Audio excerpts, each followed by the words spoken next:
Hello, আসসালামু আলাইকুম guys. আজকে আপনাদেরকে দেখাবো গাছের পাতা থেকে কিভাবে চ্যাংমাই গাছ চিনবেন।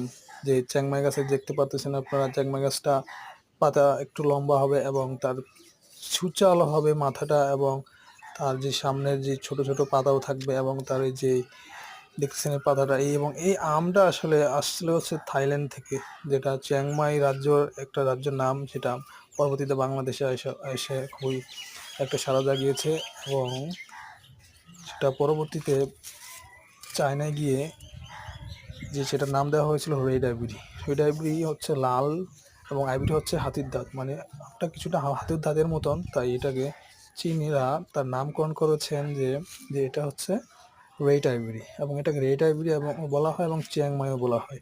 তো দুটোটাই সঠিক। তো আমরা দেখতে পাবো যে তখন কোনো চারা কিনবো, বিশেষ করে যে গাছের পাতা দেখে কীভাবে